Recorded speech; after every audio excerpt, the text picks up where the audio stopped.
안녕하세요. 이현우입니다. 어젯밤 흥미로운 소식이 하나 전해졌습니다. 한때 뉴욕 매치의 에이스였던 다크나이트 맷 하비가 KBO 리그 구단과 접촉 중이라는 소식이었는데요. 만약 하비의 KBO 리그 행위 성사된다면 지금까지 온 외국인 투수 가운데 가장 이름값 높은 선수가 되지 않을까 싶습니다. 아시는 분은 아시겠지만 저는 뉴욕 매치의 오랜 팬입니다. 그래서 하비에 대해선 어느 정도는 알고 있다고 생각을 하는데요. 우선 하비가 어떤 선수인지에 대해서 간단하게 한번 살펴보겠습니다. 하비는 한때 메이저리그 전체에서 몇 손가락 안에 드는 슈퍼 에이스 가운데 한 명이었습니다. 전성기 하비의 투구 스타일은 한마디로 말해서 저스틴 벌랜더의 젊은 버전이다 라고 요약을 할 수가 있겠는데요. 좀 더 정확하게는 정통파 우한 파이어볼러 에이스 라고 할 수 있겠죠. 전성기 하비는 100마일에 육박하는 강력한 패스트볼과 슬라이더, 커브, 체인지업이 모두 위력적이었는데요. 게다가 4가지 구종이 모두 동일한 투구 폼에서 나오기 때문에 더 위력적이었습니다. 하비는 이런 구위를 바탕으로 메이저리그 타자들을 찍어 누르는 유형의 투수였죠. 하비는 2012년 혜성처럼 등장해서 당시 오랫동안 암흑기를 겪고 있었던 뉴욕 매치 팬들에게 한 줄기 희망이 되면서 다크나이트라는 별명이 붙었는데요. 다크나이트는 배트맨의 또 다른 별칭이자 배트맨 영화의 제목이기도 했죠.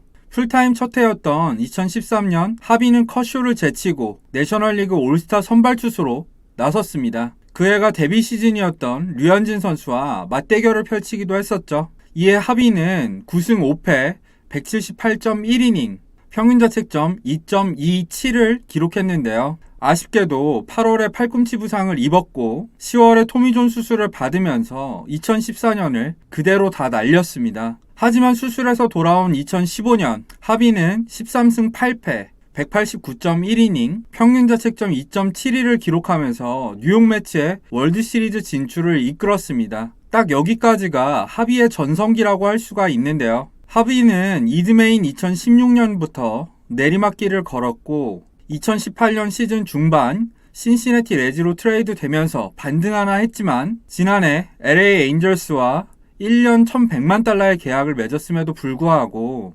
3승 5패 7.09의 평균자책점을 기록한 후 시즌 도중 방출됐습니다. 그러니까 성적만 놓고 얘기를 해보자면 맷 하비는 2015년 전성기 때까지는 정말 굉장한 투수였지만 지금은 그렇지 않다 정도로 요약할 수가 있습니다. 여기에 한 가지를 더 추가하자면 멘탈적인 부분을 얘기하지 않을 수가 없는데요. 현재 야구 커뮤니티의 각종 반응을 보면 하비가 KBO 리그에 온다고 하더라도 멘탈 때문에 성공할 수가 없다는 얘기가 들리고 있죠. 댓글 내용은 대부분 사실입니다. 맷 하비는 데뷔 시즌부터 데릭 지터를 롤모델이라고 말을 했었는데요. 이건 지터의 실력이나 멘탈 부분을 말하는 게 아니라 지터의 셀럽으로서의 인기를 담고 싶다는 그런 뜻이었습니다. 더 간단히 말하자면 데릭 지터처럼 예쁜 여자랑 많이 사귀고 싶다는 뜻이었죠. 하비의 또 다른 목표는 2억 달러 계약을 맺어서 뉴욕에서 가장 비싼 아파트에서 사는 거라고 말하기도 했습니다.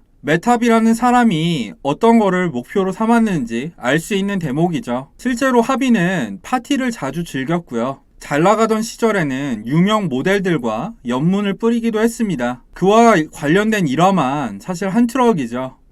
유명한 안나 V라는 탑 모델 얘기도 할 수 있겠고요. 어느 날 파티에 참가했는데 하비가 자신을 아무도 못 알아봐서 실망했다 이런 기사가 실리기도 했었고 훈련에 불참했는데 알고 보니까 전날 새벽까지 파티를 즐겼다더라 이런 얘기가 들리기도 했었습니다. 하지만 여기에는 과장해서 알려진 내용도 상당히 많았는데요. 우선 하비의 기량이 갑자기 떨어진 이유는 훈련의 불성실해서가 아니라 부상 때문이었습니다. 하비는 토미존 수술에서 복귀한 직후 정규 시즌에서 189.1이닝, 포스트 시즌 포함 216이닝을 던졌습니다. 이는 역대 토미존 수술에서 복귀한 투수 가운데 그 시즌 최다 이닝인데요. 당연히 다음 시즌에는 탈이 날 수밖에 없었죠. 안타까운 점이 있다면은 2015년에 하비와 그의 에이전트 스캇 보라스는 이닝 제한을 받기를 원했다는 겁니다. 그런데 뉴욕 매치는 포스트 시즌 경쟁을 펼치고 있었고요. 그 사실이 알려지면서 하비는 뉴욕 언론과 팬들의 엄청난 비난에 시달려야 했습니다. 그 때문에 합의는 어쩔 수 없이 포스트 시즌에도 26.2이닝을 소화했고요. 이듬해 결국 흉곽 출구 증후군이라는 부상으로 수술까지 받았습니다.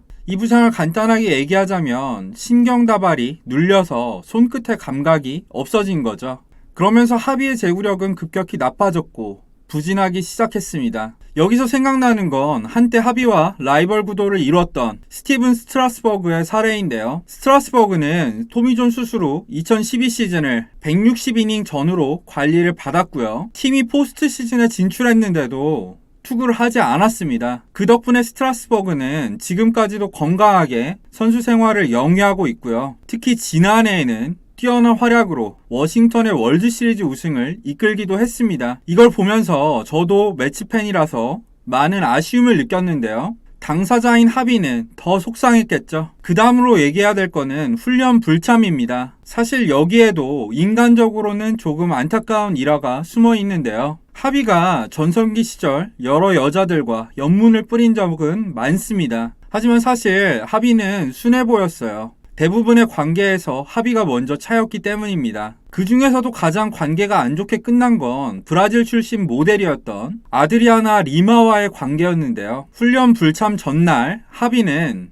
파티에 가서 여자친구인 리마와 리마의 전남친이었던 줄리안 에들먼이 재결합한 것을 봤습니다. 그래서 속상해서 밤새 술을 퍼먹었던 거죠. 물론 운동선수라면 개인사와는 별개로 팀훈련 등에는 성실하게 임해야 되는 게 맞습니다. 하지만 당시 합의는 팀의 강요로 억지로 혹사당하고 그로 인해서 수술을 받고 부진하고 여자친구는 떠나고 이런 상황들이 복합적으로 작용한 결과 술을 퍼먹고 훈련에서 이탈을 했다는 거죠. 사실 이 사건만을 제외하면 합의는 대체로 훈련에는 성실했던 선수입니다. 실제로 신시내티로 이적한 후로도 그랬다고 하고요. 물론 매치에는 상당히 반감을 가지고 있고 그래서 매치 시절 말년에는 약간 태업성 플레이를 하지 않았나 하는 생각이 드는 것도 사실이지만요. 자, 이런 주변 얘기들은 잠깐 접어두고 이쯤에서 합의가 KBO 리그에 온다는 가정하에 성적을 한번 예상해 보도록 하겠습니다.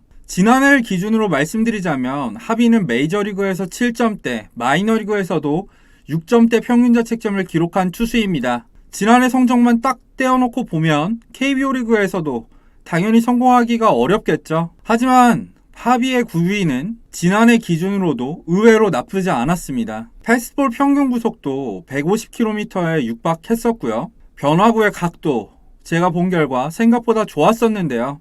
그런데도 부진했던 건 제구가 전혀 되지 않았기 때문입니다. 그리고 이건 합의랑 같은 증상인 흉곽 출구 증후군 수술을 받은 조시 베켓이라던가 AJ 버넷 등도 겪었던 일입니다. 하지만 몸 상태가 좋아지자 베켓은 반등에 성공했던 걸 기억하실 거예요. 따라서 합의도 몸 상태가 좋아지고 만약 제구만 다시 잡힌다면 저는 메이저리그에서도 충분히 해볼 만하다고 생각합니다. KBO 리그라면 말할 것도 없겠죠. 아직 나이도 만으로 31살밖에 되지 않았고요. 문제는 역시 멘탈인데요. 만약 합의가 재기를 위해서 정말 독하게 마음을 먹는다면 해볼 만합니다. 2015년 수술 복귀 때도 그랬고 2018년 신시내티로 이적해서도 그랬습니다. 합의는 재기하겠다고 마음을 먹으면 독하게 마음을 먹으면 좋아진 모습을 보이곤 했었으니까요. KBO 리그에 와서도 메이저리그에 복귀하겠다고 독하게 마음을 먹는다면 저는 뭔가 보여줄 수 있을 것 같기도 합니다. 물론 대부분의 예상대로 이태원 등등 클럽이나 왔다 갔다 한다면 합의는 지난해처럼 돈만 먹는 먹튀가 되겠죠. 그리고 후자일 확률이 상당히 높습니다. 그래도 저는 한 번쯤은 합의가 KBO 리그에서 뛰는 걸 보고 싶긴 합니다. 개인적인 팬심 때문이긴 하지만 그걸 떠나서도 이 정도의 투수가 KBO 리그에 온다는 것은 상징적인 의미가 있기도 하니까요. 영상을 시청하고 계신 여러분들의 생각은 어떤가요? 이번 영상은 여기까지입니다. 그리고 이현우의 MLBTV가 네이버 TV에도 진출했습니다. 네이버 TV 채널 구독자가 300명을 넘으면 대규모 감사 이벤트도 진행할 예정입니다. 댓글에 있는 링크로 가셔서 네이버 TV도 한 번씩만 구독 부탁드리겠습니다. 지금까지 시청해주셔서 감사합니다.